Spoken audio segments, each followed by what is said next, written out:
We're on the air again with Live from the Heartland, coming to you as we do every Saturday morning, live on Heartland Stage at the corner of Lunt and Glenwood. We cover a lot of community activities and activists and just about anything. We're willing to talk with almost anybody and mostly people doing good things in the world.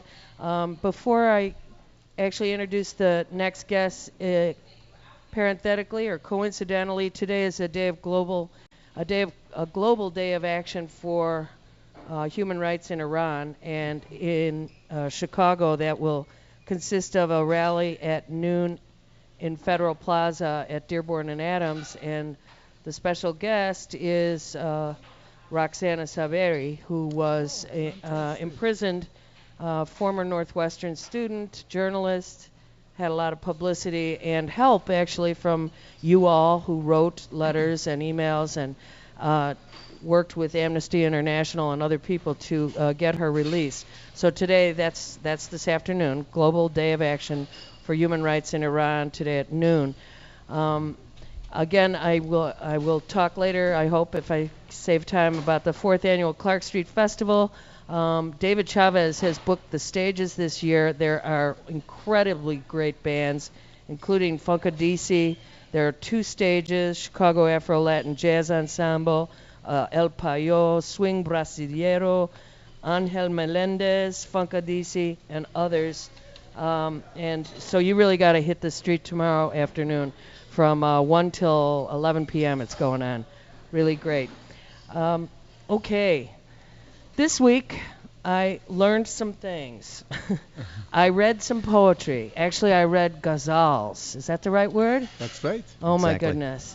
And with me here on the stage now, I'm really pleased to be joined by Mahmood Karimi-Hakak and Bill Wolak. You guys worked together.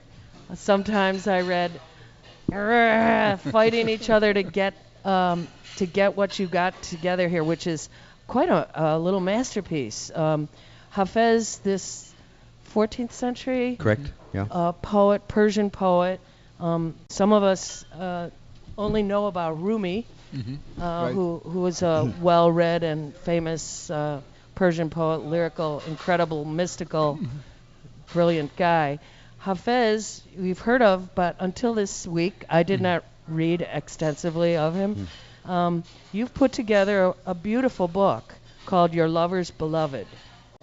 Tell me, well, Mahmoud, you are Iranian. Yes. Tell me how you came to wind up doing this. You're clearly academics. Not to say it like it's a bad word or anything. It's a skill. We recognize that. Okay. So let me start with you, but the question goes to both of you. How did you wind up zeroing in and really concentrating on the work of Hafez? Well, in very short, what happened was Bill and I met in late 70s at Rutgers University. We were both graduate students. I was in graduate students in theater arts and Bill in comparative literature. The first night we met, I read a poem to Bill from Hafez, and the entire night was spent in my extreme struggle to just somehow bring about the meaning of this poem in English. Part of it being the fact that my English was not good at all. It still is not. And part of it was that Hafez is so difficult to translate. So for the next 30 years, we maintained our friendship. We kept talking. Bill came to see a lot of my film and theater productions. I went to Bill's readings, poetry readings. And every time we got together, we talked about Hafez.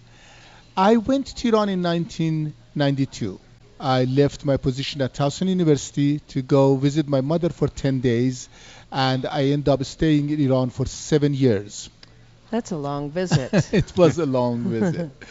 And then in 1999, when I was practically kicked out of Iran, I came back, and of course I came back to the accepting arms of my friends, such as Bill, and we began talking about Hafez again.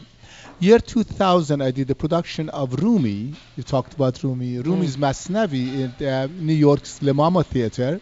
And after the production, when Bill came to saw the production, after that we talked about the possibility of translating classical Persian poetry.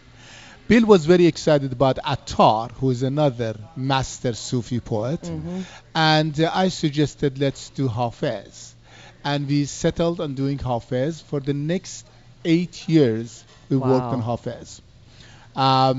We still are working on Hafez continuously. Or Hafez is working on us. And Hafez is working on us, exactly. So that's how it came about. Well, and Bill, fill in some blanks from your point of view on your collaboration and maybe just a little bit further to the actual production of your book. We came together on the idea of Hafez basically because Hafez is so central to Iran. And that came home to me the other day when we were having a reading up in Montreal. One of the Persian women I met was a doctor, and she couldn't make it that night because she went to a wedding. And we were talking about that wedding. She was very enthusiastic. It was a Persian wedding, and it was the nicest wedding she'd ever attended. And just coincidentally, they used Hafez poetry. No. They, traditionally they have 2 books that are given to the bride and the groom. The 2 books are the Quran and Hafez, the Divan of Hafez, the collected writings of Hafez. So, in Hafezology, you could say that this idea that every household in Iran has 2 books, the Quran and Hafez, is almost a cliche. But this is someone who actually saw it happen. She communicated it on the day that she couldn't come to our reading. And we really began by trying to work out for ourselves why it is that Hafez is so central to the Iranian people that they would give it as a gift. These 2 books together. Right. Some households have 1 book, some 2. So there's a variety of different ways of looking at it, but that's basically the idea. Well, in part of the introduction, which is deep, I didn't get through the entire introduction. I had to start reading some of the ghazals. How do you say that? Ghazals. Ghazals. Which is more like some sort of a definition that's more like a sonnet. Yes. Pearls strung together. Pearls strung together is lovely. It's a lovely idea. Yeah. So the idea is that these lines can either be looked at and memorized together, like Pope's rhyming couplets, heroic couplets, or you could look at the entire work. It's usually a monorhyme, and so the whole thing fits together very much like a sonnet. And at the end, instead of Shakespeare's rhyming couplet, Hafez mentions his own name at the end, and so that's the characteristic. So his name is actually in most of the ghazals, many of them, and either in the penultimate or the last line. Well, you just mentioned what I was thinking of. You brought it to Shakespeare, comparatively, how Shakespeare became the sort of the milepost, if you will, of literature. The bard. He's our bard. The bard, exactly. Yeah. And Hafez, and how you also, in the introduction, talk about how do you understand Shakespeare without understanding, for example, the culture, the Christianity to which he referred. Right. How do you understand Hafez without knowing something about Quran and the culture that surrounded his writing? This is a very important point. And why it needs a little bit of introduction, because you have to contextualize the things that are coming at you. There are allusions, instead of to the English kings and queens, to characters in Ferdowsi. There'll be allusions to Persian mythology, to Islam, and so that background is a little bit difficult at first to penetrate, but that's why we used a few, although we had arguments about whether or not to use some footnotes. We did use some footnotes where the language requires a reader to understand what this term is that an American or English reader would not maybe understand.